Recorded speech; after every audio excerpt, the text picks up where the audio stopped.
नमस्कार ताईंनो, श्री स्वामी समर्थ. तर आज गावाकडच्या गॅसवर स्वयंपाक चालू आहे. वाटून घाटून भाजी केली हिरव्या मिरच्याची, बटाट्याची. जसं की आपण ही भाजी उपवासाला करतो नवरात्रामध्ये तशी केली. तर ताईंनो, तुम्हाला व्हिडिओ आवडत असतील तर प्लीज लाईक आणि आपल्या चॅनलला सबस्क्राईब करा. तर इथं पहा, मस्त हिरव्या मिरच्याची बटाट्याची भाजी केली. तर आज जायचं होतं मला बाहेर, तर म्हणलं बाहेर जायचं होतं म्हणून गावाकडंच आलो. सकाळी सकाळी आंघोळ्या वगैरे केला, नाश्ता केला आणि आलोत. तर मुलं गेलेले होते, रविवारची सुट्टी आहे. शेतामध्ये हरभरा खायला आलेलं आहे टहाळ, त्यामुळे मुलांना शेतात सोडलेलं होतं आणि मी मागून डब्बा बनवून दिला. तर सगळी छान तयार झाली आणि इथं शेतामध्ये आले.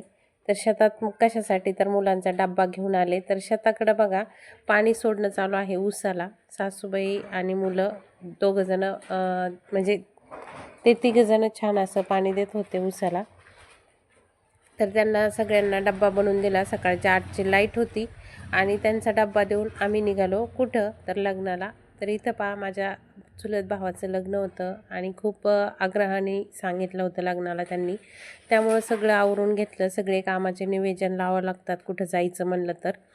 आणि सगळ्या कामाचे नियोजन लागल्याच्या नंतर मग आम्ही आलो लग्नाला. तर इथं लग्न लावून झालं तर त्यांनी पहा, अगदी सुंदर छान असा रुखवत दिला होता. आमच्या गावाच्या शेजारीच गाव आहे हा. तर त्यांनी लग्न दुसरीकडे ठेवलं होतं. अगदी छान मस्त रुखवत दिलेला होता. खरंच ना, मुलीच्या आईला मुलगी द्यावं लागती, दुसऱ्यांना पैसे द्यावं लागतात आणि परत आणखीन खूप सारा रुखवत करा. मुलीचं आयुष्यभर कल्याण होण्यासाठी राब राब राबा आणि अखेर शेवट दुसऱ्याच्या हवाली करा. खूप वाईट वाटतो एखाद्या नवरीला वाटं लावताना. असं वाटतं की देवाने आपल्याला एक मुलगी दिली. त्यानंतर त्यांनी पहा, घेऊ द्या घेऊ द्या ओ घेऊ द्या, बाय बाय. तर इथं पहा, त्यांनी मला आणून सोडलं शेतामध्ये. ते म्हणे तुला घरी सोडायचं शेतात, तर मी म्हणलं शेतातच सोडा, कारण मुलांची इथं पार्टी चालू होती. आम्ही येताना फरसाणचा पुडा आणि मुरमुऱ्याचा पुडा आणला होता. तसंच कोथिंबीर, कांद्याची पात आपल्या शेतामध्ये आहे. त्यांनी मस्तपैकी अशी भेळ बनवली आणि खाल्ली सगळ्यांनी. तर संचिताची मैत्रीण आहे ही दिदीची. त्यानंतर पहा, इथं आल्याच्या नंतर घरी निघालोत. आता भरपूर वेळ बसलोत, हसी मजाक झाली. त्यानंतर मी थोडीशी हरभऱ्याची भाजीसुद्धा खुडली, कारण ही ताजी भाजी करायला मस्त लागते. मी आणि सासूबाईने खुडली. त्यात स्वराज बघा कसा मध्ये मध्ये खुडू लागत होता. याला खूप आंब असती, बोटंसुद्धा उलतं त्याने. तर भाजी खुडून घेतली आणि आता लगेच संध्याकाळचा वेळ झाला होता, त्यामुळं आता घरी निघायचं होतं. आम्ही निघालो आहोत घरी. स्वराज, ही मी, ही माझी आजी आणि इकडे मम्मी आहे. सो बाय, आम्ही चाललो. ते बघा कोथिंबीर, आमच्या मम्मीने बघा डोक्यावर घेतलंय.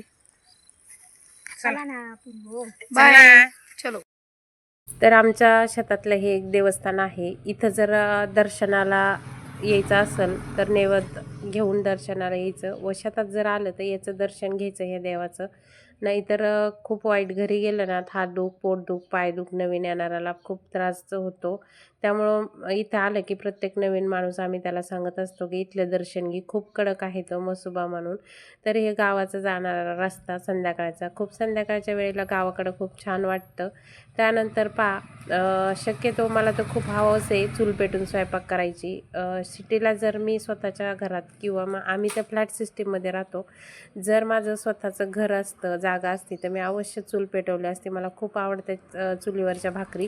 गावाकडं आले की माझी फक्त तरफड असते की गावाकडं आल्याच्या नंतर भाकरी करून न्यायच्या. तसं इथं मी 7-8 भाकरी टाकून घेतल्या छान अशा चूल पेटून आणि गेल्याच्या नंतर भाजी बनवणार होते. शक्यतो मी आले की प्रयत्न करत असते भाकरी बनवायच्याच. तर मस्त चूल पेटून पटांगणात भाकरी करण्याची मज्जा वेगळीच. किती कडक छान पातळ भाकरी केलेल्या आहेत मी. आणि त्यानंतर आलोय आम्ही गेवराईला. इथं ह्या कुत्र्याची आल्याच्या नंतर असंच करतं ते आम्हाला, किती उशिरा या. आलं की त्याला सुद्धा खूप लाड येतो आणि माणसाला जसा जीव लावतो तसा जनावराला जीव लावला तर जनावरंसुद्धा आपल्यासोबत कायम असतात. तर इथं मी सवताला मिरच्या घालून छान असं वांग्याचं भरीत, बाजरीची भाकरी आणि सुंदर जाम तोंडे लावायला असं मस्तपैकी ताट बनवून घेतलं.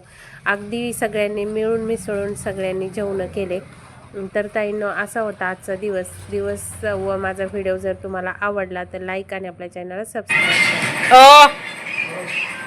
मुंडकं कुठं आहे? मुंडकं तोंड कुठे आहे तो?